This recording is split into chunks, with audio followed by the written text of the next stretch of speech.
नमस्कार दोस्तों, कहानियों की श्रृंखला में आज सुनेंगे उर्मिला शिरीष जी की कहानी चीख।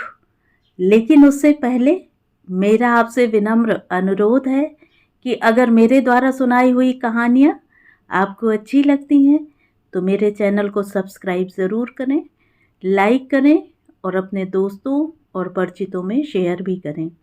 बेल आइकन दबाना बिल्कुल भी ना भूलें। आज सुनिए चीख। जब लड़की को होश आया तो वहां कोई भी नहीं था। काला सन्नाटा छाया था। मच्छरों की भिनभिनाहट तथा नमी की गंध कमरे में व्याप्त थी। बाहर बारिश थम चुकी थी, लेकिन पानी बहने की तेज आवाजें तथा टपटपाहट निरंतर चल रही थी। सड़क पर लोगों का आना जाना शुरू हो गया था। उसने आंखों पर हाथ फेरा। सो रही हूं या जाग रही हूं, कुछ भी समझ में नहीं आया। क्षणों तक दुनिया का रहस्यावृत आसपास ठहरा हुआ लगा। फिर जीन्स को पांव के नीचे खिसका देखकर बिजली सा झटका लगा। उसने मन मस्तिष्क को अपने अंगों को टटोला, हाथों से सहलाया। खरोंचे, नाखून और दांतों के निशान उभर आए थे। दर्द की तीखी धार फूट पड़ी, जैसे किसी कोमल हरी शाख में धारदार छुरी भोंक दी हो। वह चीख पड़ी जोर से, नहीं नहीं, ऐसा नहीं हो सकता मेरे साथ। यह स्वप्न नहीं है, यह सब उसी के साथ घटित हुआ है। यह सच है, जागृतावस्था का सच। उसने सिर पर जोर जोर से मुक्के मारे। क्या बेवकूफ़ी है, क्या सोच रही हो? क्या थिएटर में बैठी हो? पिक्चरों के सीन अचेतन पर छाए रहते हैं, सो वही सब स्वयं के साथ घटित हुआ देख लिया। मगर यह जगह, यह छत विछत रूप, एक एक दृश्य साफ दिखाई देने लगा। भयानक तेज बारिश हो रही थी। धरती और आकाश का रंग एक जैसा हो गया था। सामने खड़ा आदमी भी दिखाई नहीं दे रहा था। तेज हवा के थपेड़ों के कारण 2 बार स्लिप होकर गिरते गिरते बची थी। रोज की देखी जानी पहचानी सड़कें थीं। वही समय था जब वह बैडमिंटन की प्रैक्टिस करके लौटा करती थी। वही ऑफिस थे, वही घर थे। सोचा थोड़ी देर के लिए खड़े हो जाते हैं। हालांकि उस समय उसे माँ की हिदायतें भी याद आईं कि कहीं रुका मत करो। मगर भीषण पानी में सड़क पर खड़े होने या गिरकर पड़े रहने से तो बेहतर था कि कुछ देर के लिए रुक जाएं। और भी लोग खड़े थे। पानी थमने का नाम नहीं ले रहा था। सड़कों पर पानी नालों की तरह बह रहा था। अंधेरा बढ़ता जा रहा था। उसका दिल घबराने लगा। चलना चाहिए, जो होगा सो देखा जाएगा। आज का दिन ही खराब है। उसने स्कूटर स्टार्ट किया, मगर वह नहीं हुआ। आप स्कूटर स्टार्ट कर देंगे? उसने एक आदमी से कहा, जो कि रेनकोट पहनने के बावजूद पूरा भीग चुका था। प्लग में पानी भर गया होगा। यहाँ फोन है? सामने है। वह भागकर दूसरी तरफ गई, मगर वहां 2 लड़कों को देखकर वापस लौट पड़ी।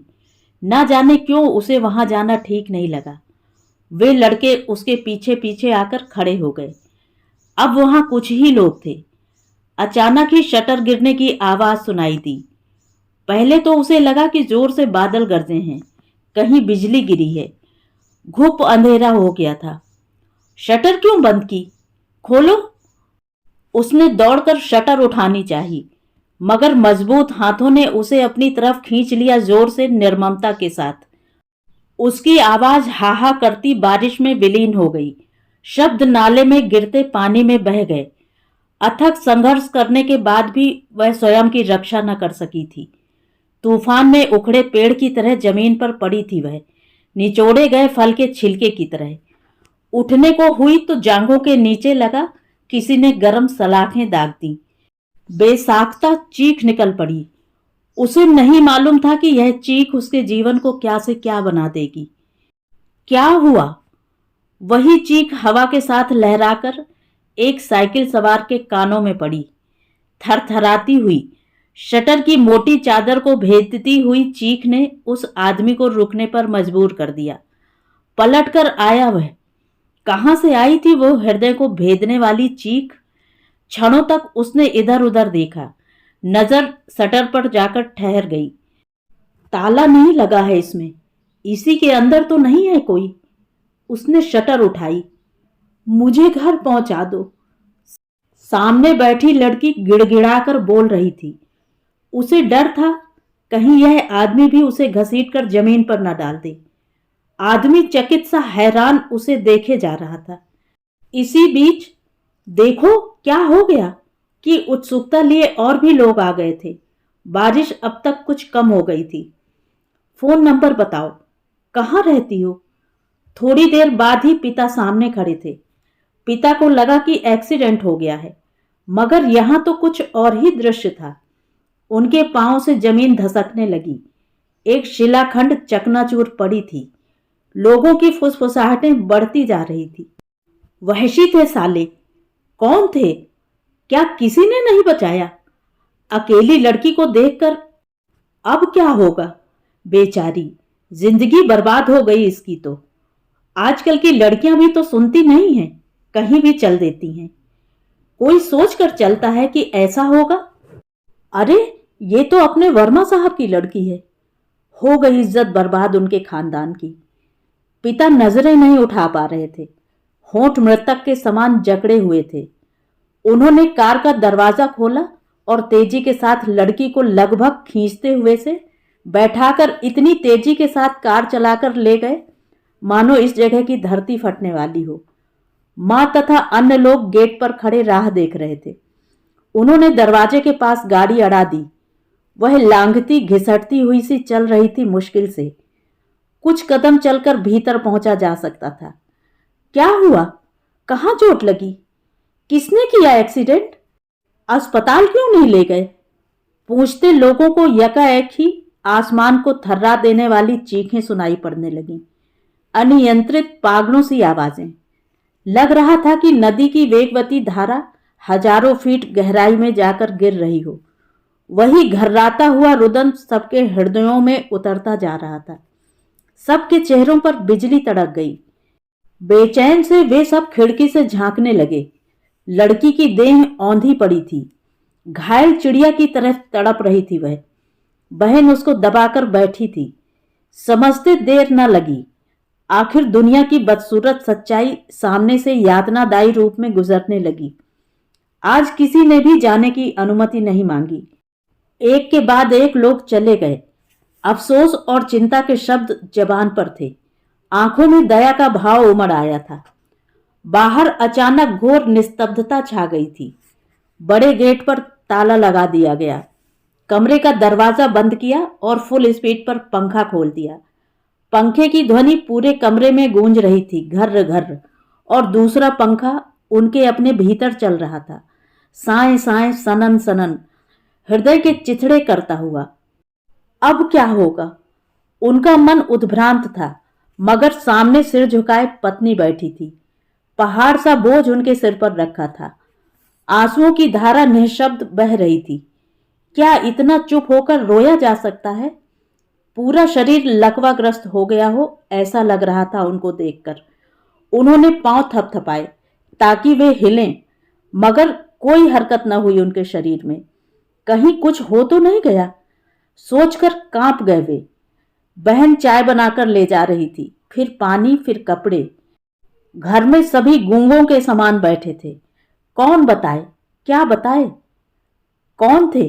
पहचान पाएगी? भाई मुश्किल से बोल सका। उसके चेहरे पर लावे की तपिश और आंखों में लाल गोले फूट रहे थे। उसे लग रहा था किसी फिल्म का घिनौना दृश्य उसकी चेतना पर चिपका हुआ है।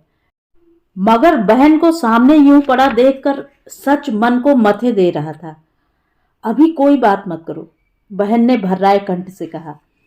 उसका शरीर सेहरन से भरा था और वह जो भी चीज उठाती थी वह हाथ से छूटकर फिसल जाती थी या गिर जाती थी। लग रहा था महीनों बाद बीमारी से उठी हो। अंधकार घुप और अवसादमय हो गया था। मेघ आकाश को आच्छादित किए हुए थे। कीट पतंगे उड़ उड़कर लाइट पर मंडरा रहे थे। बारिश का पानी जगह जगह भरा हुआ था। केंचुए ही केंचुए पड़े थे, लाल केंचुए। घर में मातम सा सन्नाटा छाया था। मगर मृत्यु के समय तो लोग परस्पर बात भी कर लेते हैं, मिलकर विलाप या शोक मनाते हैं। इस मातम में तो कोई किसी के साथ बैठ भी नहीं पा रहा था। बात करना तो दूर, लगातार फोन की घंटियां बज रही थी। इस बार उन्होंने रिसीवर उठाकर रख दिया। रिपोर्ट करनी चाहिए, बदनामी करवाने के लिए। मेडिकल, शोभा डॉक्टर को फोन कर दो या ले आओ। अब क्या होगा पापा? वह सिर पकड़कर बैठ गया। माँ का कलेजा फटा जा रहा था। वे अर्धमूर्छित सी पड़ी थी। कुछ बताया? इनको भी दिखा देना डॉक्टर को, कुछ हो न जाए। चीखती है फिर चुप हो जाती है। संभले तो मैं डॉक्टर को लेने जा रहा हूँ। कहा था मत भेजा करो, अकेली घूमती थी। जहां मन आया चल दी। दुनिया खतरनाक है, लोगों का भरोसा नहीं रहा। मगर कहते कहते उनके जबड़े भिज गए, आंखें शून्य में टंग गई। पूरा भविष्य सामने आकर खड़ा हो गया। समाज के लोगों के बीच जाएंगे तो लोग क्या क्या नहीं पूछेंगे। कौन शादी करेगा? कोई करेगा तो सामने वाला उसको एहसास करवाएगा कि तुम वह हो। फिर इसके बच्चों को भी पता चलेगा। बच्चे क्या कहेंगे?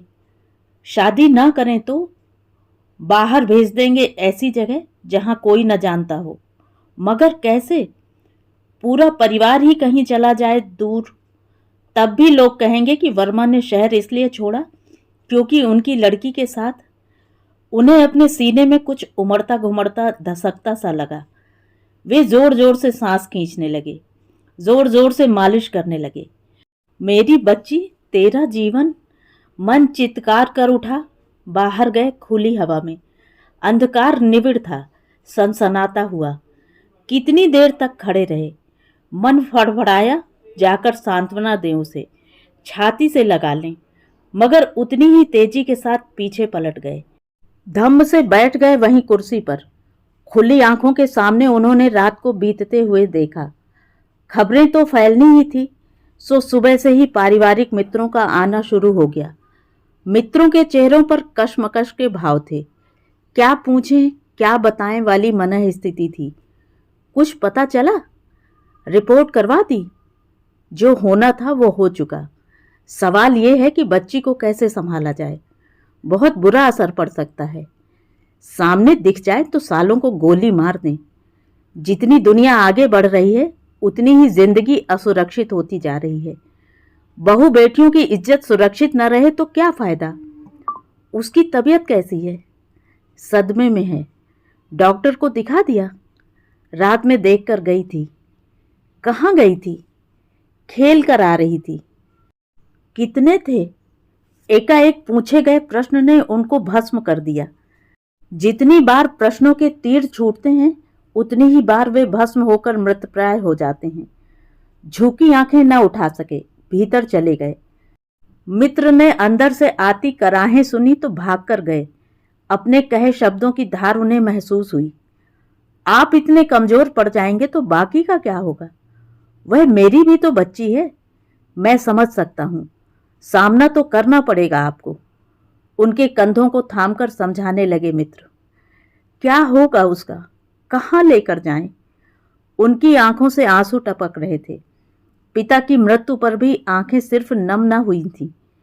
घर से कोई नहीं निकल रहा था। भाई ही अलबत्ता इस बीच एक दो चक्कर लगाकर आया था उस जगह का। मिल भर जाए एक बार तो मैं ऐसी दुर्दशा करूंगा उनकी, ऐसी जगह ले जाकर मारूंगा कि चील कौवे नोच कर खाएंगे। मगर जब बाहर जाऊंगा तो लोग कैसे देखेंगे मुझे? क्या कहेंगे? नहीं, मेरे दोस्त ऐसे नहीं हैं। उनको भी दुख होगा, वे मेरा साथ देंगे। ये भी तो हो सकता है कि उन्हें कुछ पता ही ना हो। मैं खुद नहीं बताऊंगा। उसका पोर पोर हजारों बिच्छुओं के मारे डंक सा दुख रहा था। जहर पूरे शरीर में दौड़ रहा था। आंखों में नींद न थी, न खाना खाया जाता। कितना नाज था उसे अपनी बहन पर। इतनी अच्छी प्लेयर, उसी ने तो जिद करके ज्वाइन करवाया था। अब क्या होगा उसका?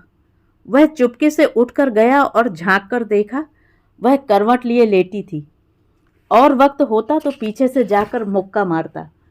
दिन भर की बातें बताता, उसकी बातें सुनता, उसकी सहेलियों के बारे में कुछ हंसी मजाक करता। वह कॉफी बना कर देती। वह दो चार नखरे दिखाता। कदमों की आहट रोके वह वहीं खड़ा रहा। आखिर हुआ क्या? जो मेरे और उसके बीच इतनी दूरी आ गई। मन किया दौड़कर गले लगा ले, पुचकार ले उसे, लेकिन पांव बर्फ की तरह जमे रहे। अंदर लोहा पिघलता रहा, गलता रहा। उसने सिर पकड़ लिया। चीखती चिल्लाती बहन उसके सामने पड़ी है। अनजाने शरीर उस पर टूट पड़े हैं। उसके मुंह से अनायास निकल पड़ा, हरामजादो, कमीनो, जिंदा नहीं छोड़ूंगा, मार डालूंगा, मार डालूंगा। वह आकर पलंग पर औंधा गिर पड़ा। सिर में तेज दर्द हो रहा था। लग रहा था गहरे घाव हो गए हैं, नसें फट जाना चाहती हैं।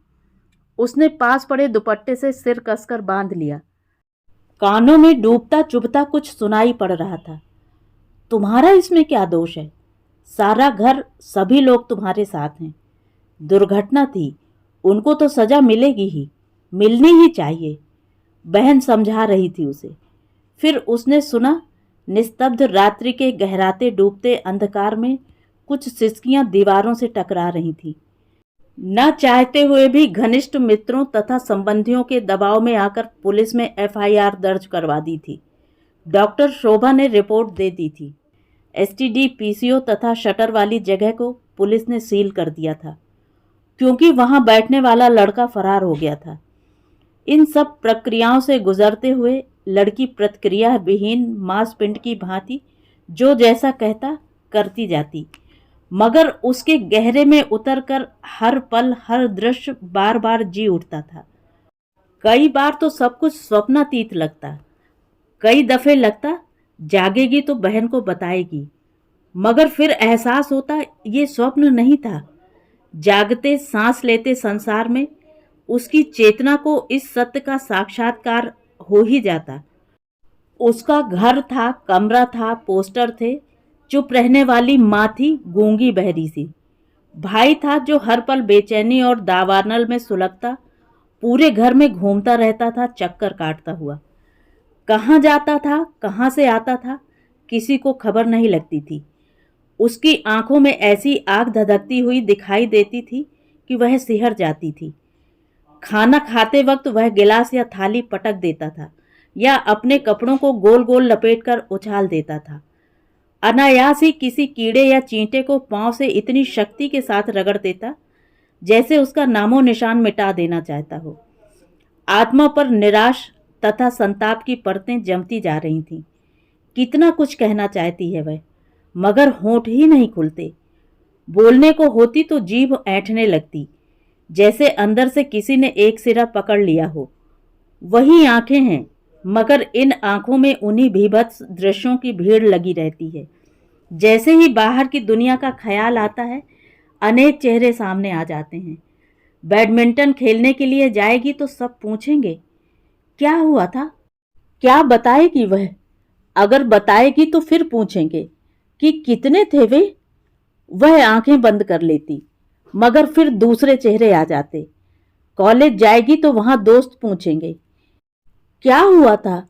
क्या तूने विरोध नहीं किया? भाग जाती, रुकी क्यों? तू इतनी कमजोर कैसे हो गई? कैसे थे? कितने थे? पूछते वक्त कैसे चेहरे बनेंगे उन सबके?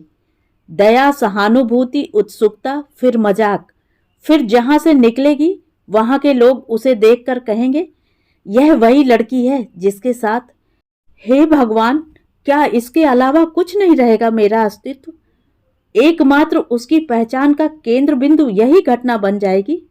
नहीं, नहीं, मैं भाग जाऊंगी, चली जाऊंगी इस दुनिया से दूर, इस पहचान से दूर।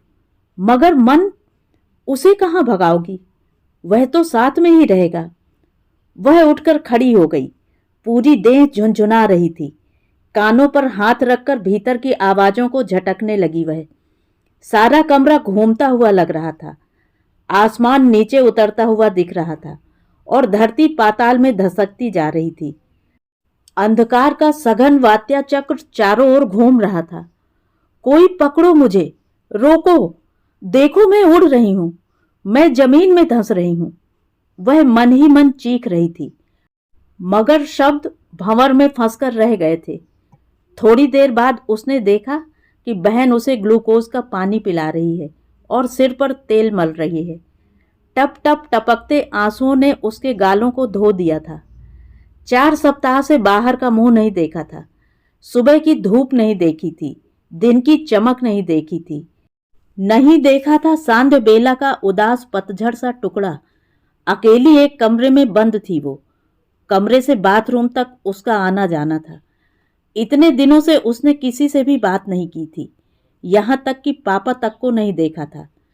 कभी कभार जब वे ऊपर आते या उनकी आवाज सुनाई देती तो वह दुबक कर बैठ जाती या दरवाजा बंद कर लेती थी।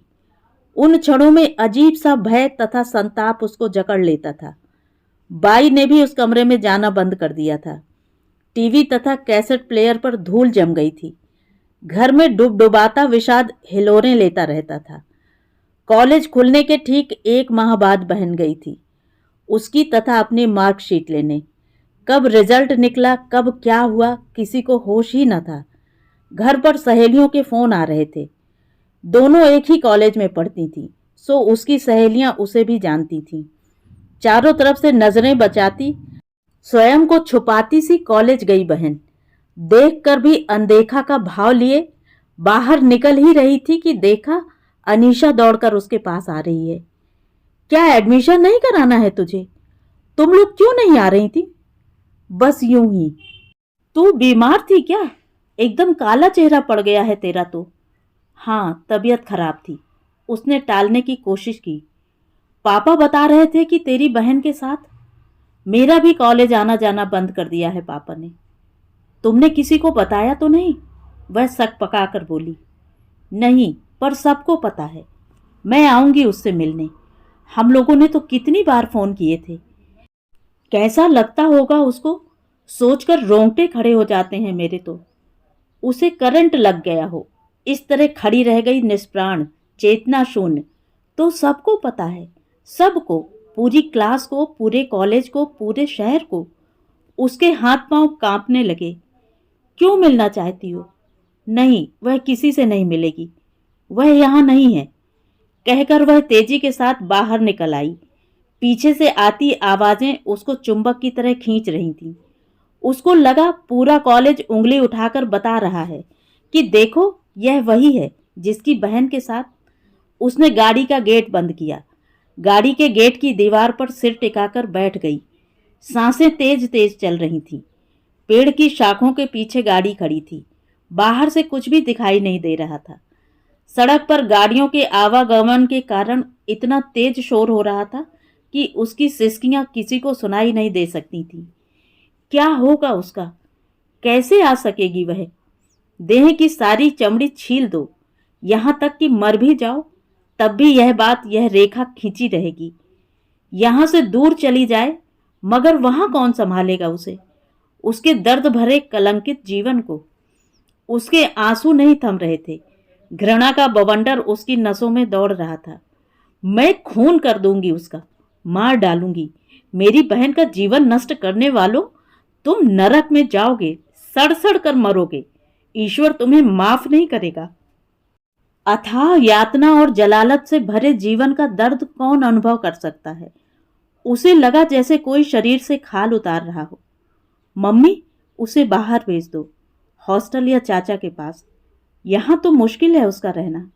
लोग उसे जीने नहीं देंगे। अकेले कहां, किसके पास?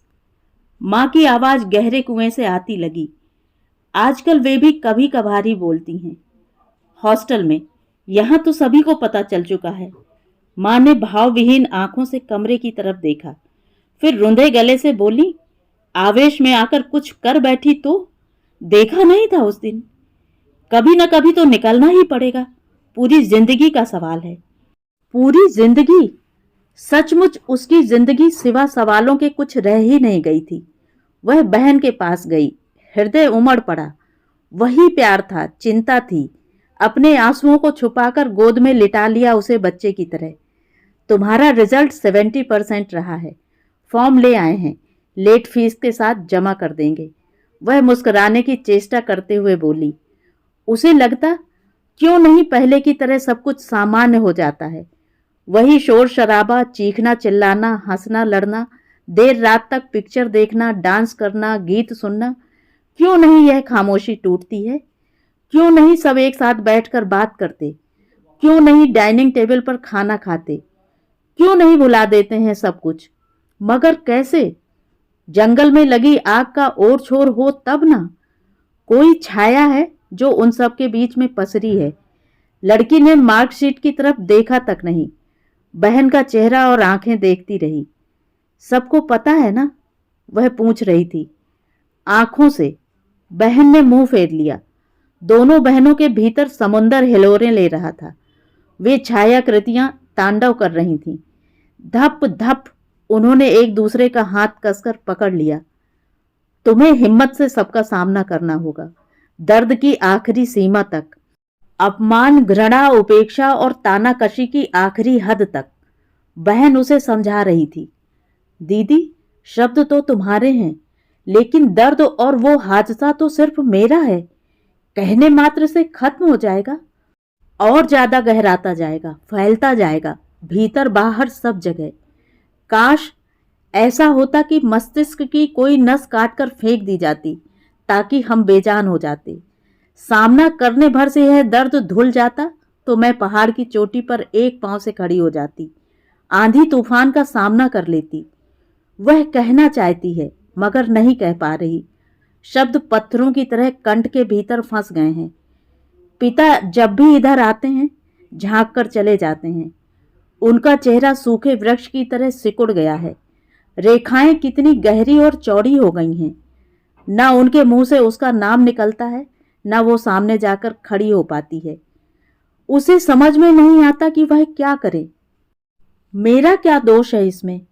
मूर्ति पर जल चढ़ाने वाला भक्त कहा जाता है, फिर जीती जागती हाड़ मांस की मूर्ति को खंडित करने वाला पापी क्यों नहीं माना जाता है? क्यों नहीं वह बहिष्कृत होता है? क्यों वह बेखौफ बेलिहाज समाज की छाती पर घूमता रहता है? वे चेहरे अंधेरे की परत को चीरते, हिलाते डुलाते, वे बदबू भरे चेहरे, वे सख्त कांटों भरे चेहरे, मूर्छावस्था में डूबती वह, घुटती हुई उसकी सांसें, और कच्ची हरी दूध भरी साख के ऊपर पैनी कुल्हाड़ी की जोर से गिरने की खचाक सी चीख भरी आवाज को समेटे वो दर्द में डूबी लगातार छटपटाती रहती है। आह, नहीं नहीं, कहाँ जाऊं? क्या करूं? क्यों नहीं मैं बेहोश हो जाती? क्यों नहीं मेरी स्मृतियों पर विचित्रता छा जाती? काश मैं मर जाती। वक्त का वो टुकड़ा मेरी चेतना से कैसे दूर होगा? हे भगवान, कोई तो रास्ता सुझाओ। क्या मौत ही रास्ता है इस निर्मम घृणित अनुभव का? जब कोर्ट में मामला चलेगा तो कैसा तमाशा बनेगा मेरा? मैं नहीं जाऊंगी कोर्ट में। जाऊंगी नहीं, नहीं जाऊंगी। वह दो राक्षसों से भिड़ रही थी अपने अंदर। जब सहन नहीं हुआ तो जोर जोर से पांव चलाने लगी, और तेज और तेज, इतने तेज कि बेहोश हो जाए। मगर बेहोश होने से पहले ही यकाएक पांव रुक गए। देखा, सामने पापा खड़े हैं। क्षणों तक उसकी आंखों में सिहरन कांपी, जैसे भभूका उठा हो आग का। वह छत पर जा पड़ी। ठंडे फर्श पर औंधी पड़ी कांप रही थी वह। रुलाई का वेग थम नहीं रहा था कि पापा ने मां को भेजा, मां ने बहन को। क्या हुआ दीदी? पापा की आंखों में नफरत थी। नफरत? नहीं, नफरत क्यों होगी? संताप, लाचारगी और वेदना होगी। तुम्हें देखकर उनके दिल पर क्या बीतती होगी, सोचा कभी तुमने? तुम नॉर्मल हो जाओगी तो पापा भी ठीक हो जाएंगे। वक्त ही हमारे घावों को भरेगा। लोग भूल जाएंगे सब कुछ। पापा तो यहां से शिफ्ट करने की सोच रहे हैं। हर कोई ऐसे ही देखेगा, पूछेगा, बात करेगा। जिंदगी तो तुम्हारी अपनी है, किसी पर आश्रित मत रहना। पढ़ो, नौकरी करो, बाहर चली जाओ, सब ठीक हो जाएगा। मैं तुम्हारा साथ दूंगी हमेशा, कभी अलग नहीं होऊंगी। सब भूल भी जाएंगे तो क्या? मेरे भीतर तो वही चलता रहता है, वही सब। काट सकोगी स्मृति का वह भयानक रोंगटे खड़ा कर देने वाला अंश? बहन अंदर समझा रही थी। इधर पापा अपनी छाती को जोर जोर से मल रहे थे। दर्द का गुबार उठता है और सीने, कंधे और हाथ को छूता हुआ निकल जाता है। तुम कॉलेज क्यों नहीं जाते? क्या एडमिशन नहीं लेना है? क्या करोगे? बहन भाई के पास जाकर बैठ गई। सब कुछ सामान्य करना चाहती है वह। किसी तरह तो माहौल बदले। कैसे जाऊं बताओ? मैं पागल हो जाऊंगा दीदी। पता नहीं किस किस को मालूम होगा। कैसे फेस करूंगा मैं? क्या कहूंगा? तुम ही बताओ। सब कुछ छोड़कर बैठने से क्या होगा? मेरी हिम्मत नहीं है दीदी। ऐसी आग लगी रहती है कि लगता है अपना सिर फोड़ लूं, या वे कमीने मिल जाएं तो एक एक को जिंदा जला दूं। इससे क्या होगा? इसके साथ इतना बड़ा हादसा हो गया और मैं यूं बैठा हूं, नकारा बुजदिल सा। वह स्वयं को धिक्कारता हुआ बोला, कॉलेज जाओ, 1 साल बर्बाद हो जाएगा। हमारा तो 1 साल बर्बाद होगा, उसकी तो जिंदगी ही। कहकर वह मुक्के मारने लगा। बड़ी मुश्किल से जाने को तैयार हुआ। अब तक जितने दोस्तों के फोन आते थे मना करवा देता था या मिलता ही ना था। एक आध बार कॉलेज की तरफ गया भी होगा तो अंदर जाने की हिम्मत ना पड़ी थी।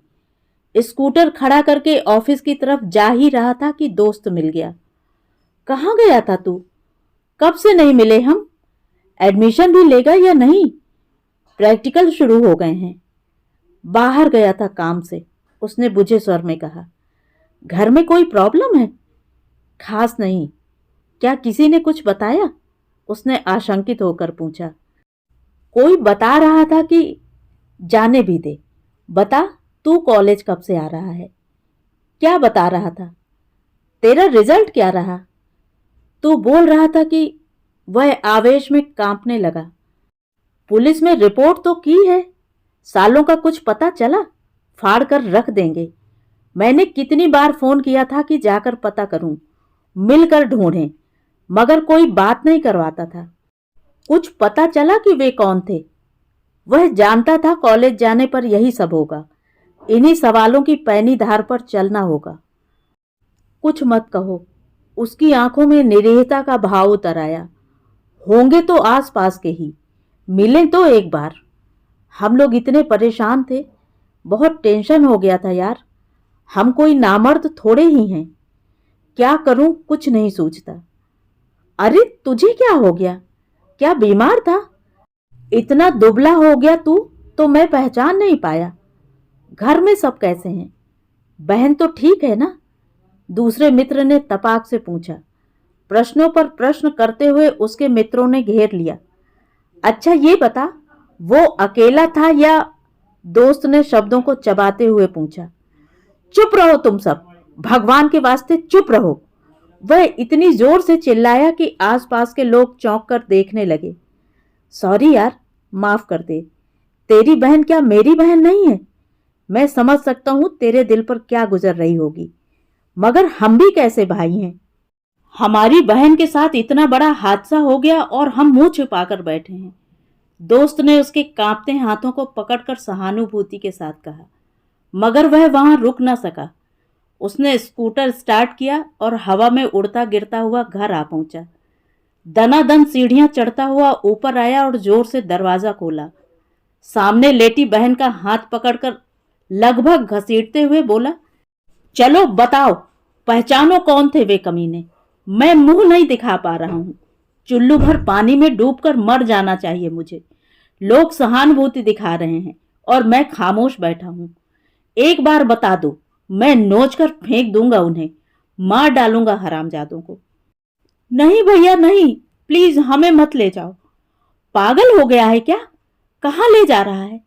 मां ने उसे अलग करते हुए कहा, लेकिन उसने मां को भी धकेल दिया। दीदी तथा पापा भागे भागे आए। छोड़ो उसे, छोड़ दो। पापा ने उसे धक्का देते हुए जैसे तैसे अलग किया। हमारा जीना मुश्किल हो गया है। घर से कहीं भी निकल कर जाओ तो पता चलता है कि सबको मालूम है। मैं पागल हो जाऊंगा, पागल। वह दीवारों पर हाथ मारने लगा। ये क्या हो गया हमारे साथ? हमने किसी का क्या बिगाड़ा था? हम यहां नहीं रहेंगे पापा। वह फपक कर रो पड़ा। इसमें इसका क्या दोष है? बताओ। तुम बजाय हिम्मत बांधने के इस तरह की हरकतें कर रहे हो। दीदी ने उसे परे धकेलते हुए चिल्लाकर कहा। लड़की हक्का बक्का सी रोए जा रही थी। उसकी पूरी देह थर थर कांप रही थी। हिचकियां नहीं रुक रही थी। हम लोग कहां जाएं? क्या करें? मेरी मौत से आप लोगों की इज्जत बच सकती है तो मैं मर जाती हूँ। मुझसे तो पूछो कि मुझ पर क्या गुजर रही है, इसमें मेरा क्या दोष है? मुझे अपने शरीर से कितनी घिन लगने लगी है। कहकर उसने दुपट्टा अपने गले में कसना शुरू कर दिया। क्या करती हो, छोड़ो। तीनों उसको संभालने में लग गए। सचमुच ही वो मरते मरते बची। इन कुछ क्षणों में उसकी आंखें ऊपर को घूम गई थीं, बहुत ऊपर। कपाल के अंदर ब्रह्मांड में जैसे कुछ कांपा, सेहरा, सब कुछ डूबता सा लगा। अंधकार का महासागर और शून्याकाश में डूबती चेतना। गले से आवाज नहीं निकल रही थी। गर्दन पर दुपट्टे की रगड़ से गहरे निशान पड़ गए थे। अर्ध बेहोशी की अवस्था में पड़ी थी वह। तीनों लोग उसे घेर कर बैठे थे, उसके हाथ पांव तलवे पंजे मलते हुए भयाक्रांत। रोते हुए लग रहा था कि किसी ने उन सब के प्राणों को खींच लिया है। एक घनीभूत लुबलुबाता, वेदना में डूबा सन्नाटा सबके दरमियान पसरा था, जैसे अनंत छोर तक समुद्र पसरा हो, नीला मौन तूफानों तथा लहरों की उत्ताल गति को बांधे हुए। अब नई भयावह स्थिति निर्मित हो गई थी। कहीं वह आत्महत्या न कर ले। सब एक दूसरे से आंखें चुरा रहे थे। एक स्थान पर बैठे होकर भी दूर, बहुत दूर होते जा रहे थे।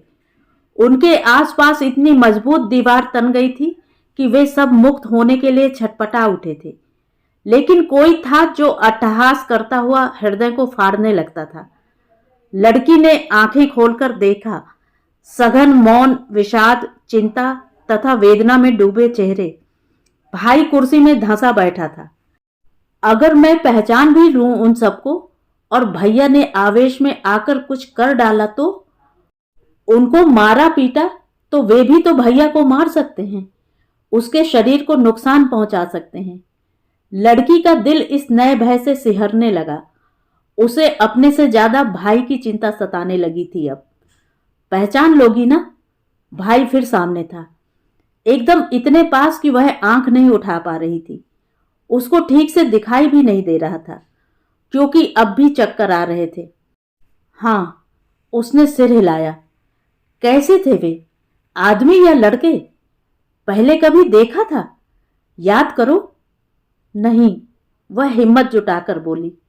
जब शटर गिराई थी तो कितने लोग थे? कैसे थे? वह घुटनों में मुंह दबाकर बैठ गई। उसके जबड़े भिंचने लगे। नसों में सनसनाता हुआ जहर बहने लगा, लेकिन वह दृढ़ता से बताने की कोशिश करने लगी। वह अंदर से मरती हुई लड़की को झिंझोड़ना चाहती थी, पर बताओ, बता दो। तुम चाहती हो कि मैं जिंदा रहूं तो बताओ। जिंदगी भर मैं इस बोझ के साथ जिंदा नहीं रह सकता कि अपनी बहन के लिए कुछ नहीं कर सका। वह मुट्ठियां बांधकर आपस में टकराने लगा। भैया प्लीज, वह हाथ जोड़कर गिड़गिड़ाने लगी। क्या प्लीज? वह दहाड़ने लगा। आप मेरे पीछे अपनी जिंदगी क्यों बर्बाद करते हो? और तुम्हारी जिंदगी? इसलिए बता दो मुझे। अभी मात्र बीए ऑनर्स पास किया है उसने। पूरी पढ़ाई तथा करियर सामने था। स्टेट लेवल पर उसका सिलेक्शन हो गया था, मगर अब सब कुछ बिखरा पड़ा था, तहस नहस, कलंकित, अनिश्चित। शिमला जाओगी? वहीं रहकर पढ़ाई करना। नहीं, उसे यहीं रहने दो। यह हमारा दर्द है, हम ही झेलेंगे। मां ने विरोध किया। उसे लगा यकायक ही वह किसी फेंकी गई वस्तु के समान हो गई है, जिसे कोई भी स्वीकारने से पहले जांचेगा, परखेगा, धोएगा, पोंछेगा। इस दुनिया में अब वह अकेली नहीं थी, अपितु उसके अंदर समाई थी एक भीभत्स दुनिया की तस्वीर, जिसमें अनेक चेहरे थे। उसने अपना चेहरा तथा देह देखी। सुडौल, गोरी, चिकनी देह, वैसी ही है ऊपर से। देह तो वैसे भी नश्वर मानी जाती है, फिर इसके मैले होने न होने की इतनी विशद व्याख्या क्यों? इतना तूल क्यों दिया जाता है? क्योंकि आत्मा को धारण करने वाली देह ही होती है। बिना देह के आत्मा का क्या अस्तित्व? सारे अवयव अपनी जगह हैं, उनके रंग बदल गए हैं, जैसे आंखों के आसपास स्याह रेखाएं घनीभूत हो उठी हों। पलकें भी सिकुड़ी सी लगती हैं। हाँ, ये सुबहें, ये शामें, ये दिन के उजाले, ये रात के अंधेरे हैं। स्तब्ध खड़े पेड़ पौधे, सभी कुछ अपनी जगह खड़े हैं। सजीव जागते हुए। कुछ भी तो नहीं बदला बाहर का, बस बदला है तो हमारा अंतरंग, हमारा जीवन।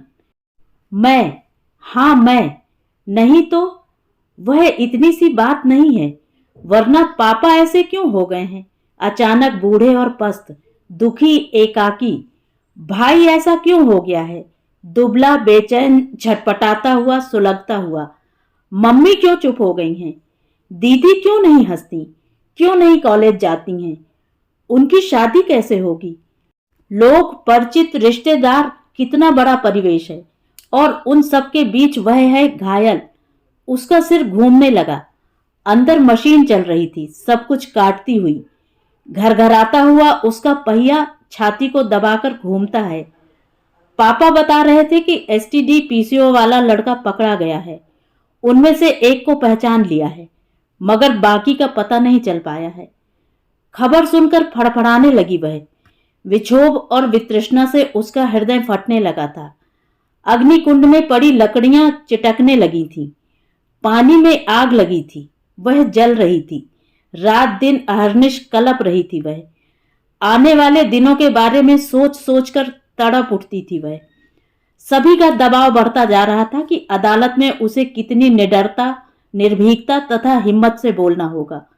हर पल भाई की बंधी मुट्ठियां उसे बेचैन किए रहती। उसने दरवाजा खोलकर देखा कि सामने पलंग पर भाई लेटा था। बड़ी मुश्किल से दीदी ने खाना खिलाया था। नींद की गोली लेकर ही सो पाता है वह। दीवार से सिर टिकाकर बैठ गई वह। आंखों के सामने कुछ चल रहा है, परछाई, चेहरे। कब नींद लग गई उसकी, वही सब सपने में चल रहा था। सामने जज बैठा है, आसपास वकील खड़े हैं, मम्मी पापा और पारिवारिक मित्र हैं साथ में। वकील उससे पूछे जा रहा है सवाल दर सवाल, चीर रहा है उसके हृदय को, गोद रहा है उसकी आत्मा को, मार रहा है हथौड़ा चेतना पर, और तहस नहस कर रहा है उसकी जिजीविषा को। वह अचकचाती, झेंपती, तड़पती सी, कभी सिर हिलाती है तो कभी निरुत्तर रह जाती है। भागना चाहती है मगर नहीं भाग पा रही है। सब ने उसको घेर कर रखा है। उसने देखा था किसी पिक्चर में, प्रसव में तड़पती, चीखती, हाथ पैर पटकती स्त्री को, जो सारे दर्द झेलती है मगर भाग नहीं पाती, उठ नहीं पाती। महसूस हो रहा है उसे कि उसकी देह के साथ तो एक ही बार बलात्कार किया गया था, मगर आत्मा के साथ तो हजारों बार ये लोग बलात्कार कर रहे हैं। इसीलिए तो आत्मा छटपटा रही है, हृदय में हाहाकार मचा है। उसे लगा कि गले में सांसें अटकी हुई हैं, हाथ पांव सुन्न पड़ गए हैं, हिलाने पर भी नहीं हिल रहे हैं। घबराकर उठ बैठी वह।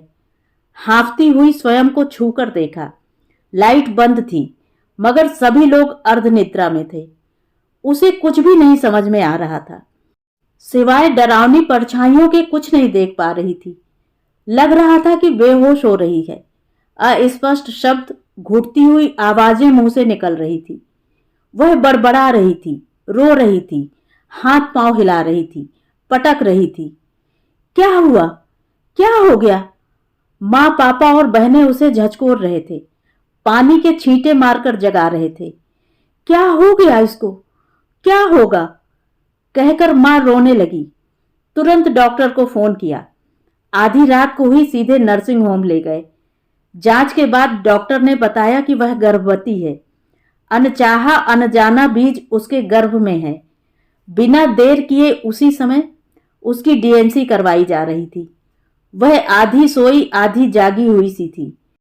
चेतन अचेतन के बीच भी उसे महसूस हो रहा था कि उसके आंतरिक अंगों से चिपके मांस के लोथड़ों को नोच नोच कर बाहर निकाला जा रहा है, और कई कई औजार उसके अंदर चल रहे हैं। फर्क इतना था कि इस बार उसका वह हिस्सा शून्य था। जब उसकी आंख खुली तो सामने डॉक्टर शोभा बैठी थी। कैसी हो?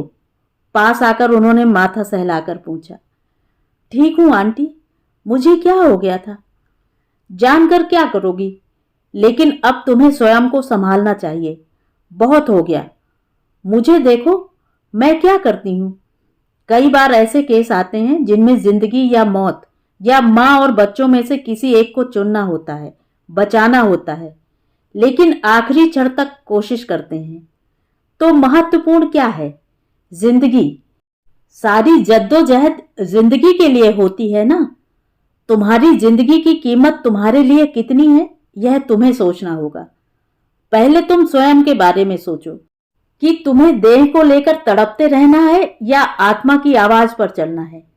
बार बार तुम्हारे साथ घटनाएं घटित हो रही हैं और तुम स्वयं कुछ नहीं कर पाती हो। यह शरीर तुम्हारा है या किसी और का? यदि तुम मेरी बेटी होती तो मैं तुम्हें कहती कि उठो उठो, जागो, जीवन को अपनी गति से चलने दो। जो हुआ उसका सामना करो।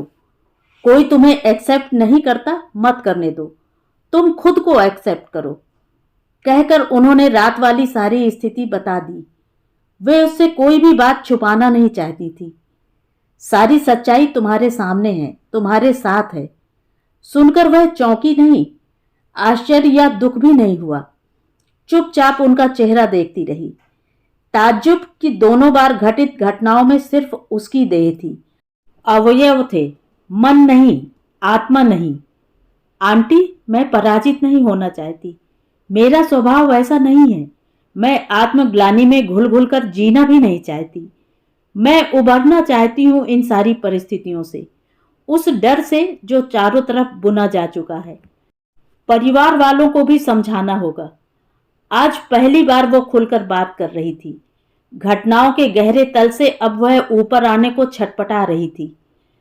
अगर डॉक्टर शरीर के अंग में फैले जहर को ये सोचकर ना काटे कि उस हाथ या पांव के न रहने से उसका शरीर बदसूरत हो जाएगा, अपंग हो जाएगा, तो जहर तो फैलेगा ही। मगर मैं फिर भी कहूंगी कि उस बदसूरती या अपंगता से महत्वपूर्ण है जिंदगी। जिंदगी, समझी? इसलिए तुम्हें खुद फैसला करना होगा, डॉक्टर शोभा ने दृढ़ता के साथ कहा। घर लौटते हुए उसका मन अजीब सी बेचैनी से घिरा था। अपने आसपास के दम घोटू माहौल को वह फेंक देना चाहती थी। सबसे पहले उसने अपनी अलमारी जमाई, किताबें सजाई। यद्यपि उसका मन स्वयं से लड़ रहा था, एक लंबी लड़ाई लड़ने की पूर्ण तैयारी कर रही थी वह। कुछ करना है, कुछ करके दिखाना है, सबका सामना करना है। जैसे वाक्य उसकी सोच को निरंतर ऊर्जा दे रहे थे। किसी बच्चे की आकुल आकांक्षा कि दौड़कर सबसे आगे पहुंचना है। मम्मी, पापा, भैया तथा दीदी को आश्चर्य हो रहा था कि आखिर उसे हो क्या गया है। कहीं वह मानसिक रूप से टूट तो नहीं गई है? अचानक ही ऐसा बदलाव कैसे आ गया? दीदी, मेरी मार्कशीट बताना, क्या तुम मेरे साथ कॉलेज चलोगी?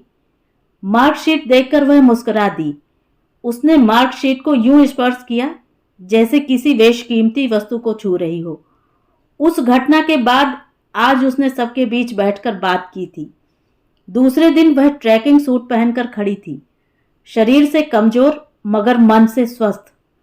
कहाँ जा रही हो? बाहर निकलोगी? तुम्हारा दिमाग तो ठीक है? स्टेडियम तक, उसने एकदम शांत एवं संयत आवाज में कहा। डॉक्टर ने मना किया था, और जाओगी तो सब लोग क्या कहेंगे? पूछेंगे तब। तुम्हें देखकर सब याद आ जाएगा। अब तक तो बात दब गई होगी। बुरी तरह से घबराई मां उसके सामने खड़ी सवाल जवाब कर रही थी। उनका व्यवहार एकदम बदल गया था। वे शंकित थीं, कुछ कुछ सख्त भी। मैंने कोई गलती या अपराध नहीं किया जिसके लिए मैं जिंदगी भर आत्मग्लानि में घुलूं मम्मी। मैं हर स्थिति का सामना करूंगी, चाहे मेरा कोई साथ दे या ना दे। कहकर वह बिना रुके, बिना कुछ समझे समझाए स्कूटर उठाकर चल दी। उसे लगा आज आसमान एकदम साफ और चमकीला है। जानी पहचानी सड़क पर स्कूटर चलाते हुए उसका मन हवा से बातें करने लगा। तो ये थी कहानी। कहानी आपको कैसी लगी? कमेंट करके ज़रूर बताएं।